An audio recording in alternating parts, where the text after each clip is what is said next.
Hey guys, PK here. In this video, I'm going to go straight to the point. I'm going to talk about what's going on in the property market.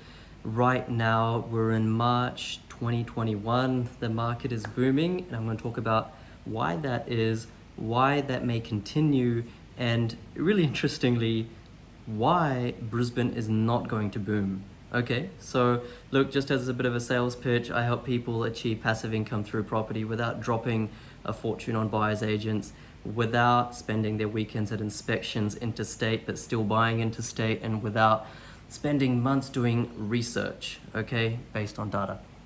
That is how you do it.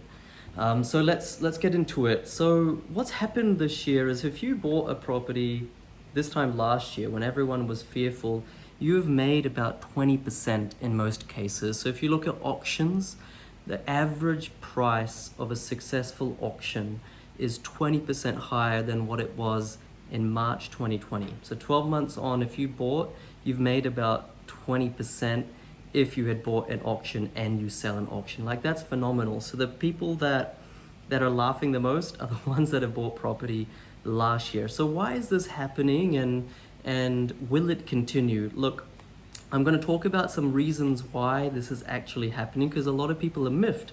You know, the market is booming, but why is the Australian market booming? I've made some notes, so don't mind me. I'm going to look down and explain some things. So look, Westpac have actually made a call different to their call 12 months ago, where they said property prices are going to drop by 20%. Now they're saying property prices are going to rise by another 20% this year and next year in totality. Okay, so the reason that I've sort of summarized from all these predictions, this analysis, is the following. Okay, so right now interest rates are super low. They're at record lows, and the Reserve Bank has come out very clearly to say that they are not going to raise interest rates until about 3 to 4 years from now, until wage growth starts happening, and ultimately when the unemployment comes down to what they call full employment, which is around 4.5%. We're at about 6.8% now, you know, down from the highs of close to 10% 5 or 6 months ago. That still has a lot to come down. And before full employment, before wage growth, inflation is not going to rise. So all this scaremongering about hyperinflation because of all this stimulus in the economy, it doesn't actually happen until wages start increasing. So when wages start increasing, that is when the interest rate will be forced to be increased by the RBA. But until that happens, there is cheap money for one and all. And so for the next 3 to 4 years, you hear it here from me every single video, prices are going to increase. Look, you can watch this video in 2 years, 3 years. This is really what's going to happen. I've been doing this, although I look very young, which is what a lot of my clients say, I've been doing this for a long time. All right, so that's one reason. Another reason why prices have increased so much in recent history in the last year is because when COVID hit, what banks were doing is that they withdrew lending money to their weakest clients, right? The ones that they deemed to be the highest risk. Now they have changed that policy and have become more lenient even with their weakest clients. So that means thousands, tens of thousands of more people in the property market, demand increases. Another reason why prices have increased so much in the last year, just kind of out of the blue for most people, is because the savings that people got from their superannuation. Remember, you could take up to $20,000 out of your SMSF, out of your super. The banks wouldn't accept that as real money last year.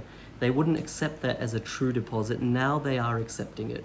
So it's as if, you know, all of a sudden you have another $20,000 in the bank's eyes. Now that may not seem a lot in the scheme of one person, but on the scheme of hundreds of thousands of people, that is a whole lot more demand. So that's another reason why prices have increased.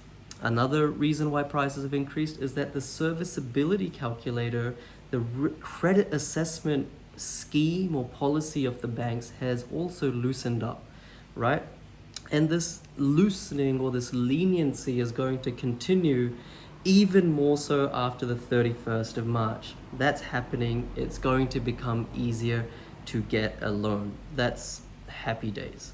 And then another reason why prices have increased is whereas before the banks used to use a serviceability calculator or an artificial interest rate calculation to see if you can borrow money at about 7 or 8%, now they're only putting a 2% buffer on the real interest rate. So if the real interest rate you're getting a loan is 2%, which is entirely possible for an investment property these days, what they're assessing you at is 2% plus 2%, a buffer of 2%, 4%, which is hugely different from the 7 or 8% they were using last year. So all of a sudden, lending has become easier. A rising tide lifts all ships, right? People don't realize just how much impact interest rates and lending policy have on property prices on the whole. Not, of course, not everywhere, but on the whole.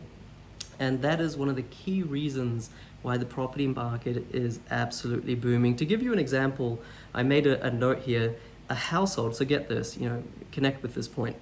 A household income that needs, that you can get a $450,000 loan on right now is about $70,000 per annum. So if you're earning $70,000 per annum household income, you can get a $450,000 loan. Compare this, just last year, you needed a household income of $110,000 to get that $450,000 house. So you now need a $40,000 less income. That's about a 35% less income to get the same amount of borrowing. Now that's phenomenal. Another way to put that is that lending has eased by 35%, a third, right? That's almost as if the population of Australia has in 1 year increased by a third. That's one way to look at it, not perfect, but one way to look at how that has impacted demand. So that is, when you start to understand these things, it's no surprise why the property market is doing what it is doing, okay? So if you couple this demand story with the supply story, which is still very, very tight, then it adds further fuel to the fire and explains why property prices, auctions, have gone up 20% in terms of their realized successful prices. And the property markets in a lot of parts of Australia are doing really, really well. Like auction clearance rates are above 90%, which is just, phenomenal. But having said all this, Brisbane is not going to boom. Now, what makes me say that? Even though the property market is doing so well because of all these reasons that I've just explained, why is Brisbane still not going to boom? The city that all of the industry professionals, all the buyers agents, all the property development companies, all the property marketing companies, all the Facebook ads that you see in your newsreel, all the stuff that you hear from professionals, all you Sydney, Melbourne folks who have been told to buy in Brisbane for the last 7-8 years, why is that city still not going to boom, even though it was due to boom 4 years ago, 3 years ago, 2 years ago, 1 year ago? It's all sales and marketing. I live in Brisbane. I'd love for Brisbane to boom, but here's the single reason, among many, but the single reason why Brisbane will not boom. And it's to do with stock on market. Stock on market means of all the properties in a suburb or a town, local government area, or in this case, city, Brisbane, how many are for sale at any one time? And for boom conditions to arise, you need that to be less than 1%. Of all properties that exist, less than 1% need to be for sale at any one time. Now, if you go around the grounds in Australia, Perth, Sydney, Melbourne, Adelaide, Darwin, all of these cities have a stock on market of less than 1%. Never always was like that, but now it is, okay? Brisbane is still at about 1.5%. Okay, so even though demand is strong, even though all the reasons that I mentioned, credit, interest rates, lending policy, even though all these reasons mean that demand is ticking upwards, Brisbane is still yet to get off the mark because there's too much stock, there's too much supply. When demand goes up, but supply is also high, prices don't increase. When demand goes up, supply isn't high, prices increase. When demand is flat, supply drops, prices increase. Demand and supply. So this is why I can be categorically sure that Brisbane will not boom in totality this year, 2021. Now, in my next video, I'm actually going to tell you the exact suburbs that will boom in Brisbane in 2021 and 2022.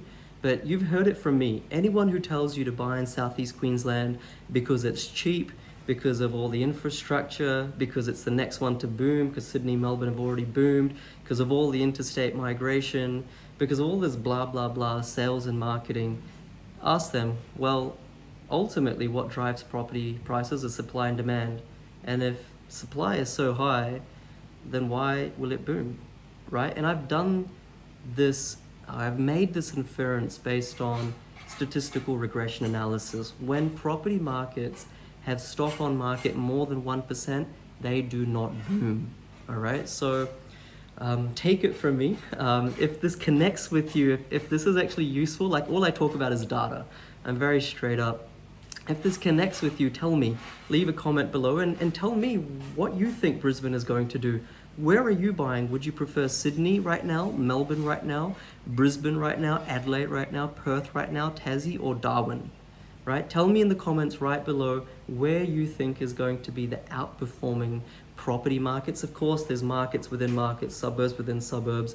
Regardless of what happens in Brisbane or any city, there are areas to buy where you can make massive money. But tell me in the comments, and if this is actually bringing you value, leave a like or love. I'm going to leave a link below as well where you can find out more about this true data, because there's so much conjecture, so much opinion. At the end of the day, you want to make a property investment decision that is based on true data. You want to make a decision that you can trust, you can have confidence in, because it's based on data, not just some guy sitting in his Airbnb kind of preaching some philosophy, right? So 2 takeaways. Prices have boomed across Australia in most parts, and that is for real good reason, and it will continue. Second thing, Brisbane will not boom in 2021, so don't buy there blindly. Third reason, or the third takeaway, from this video is there are pockets in Brisbane that will do incredibly well. I've already done videos on Sydney, I've already done videos on Melbourne, giving you exact suburbs where to invest this year for $150,000 of growth.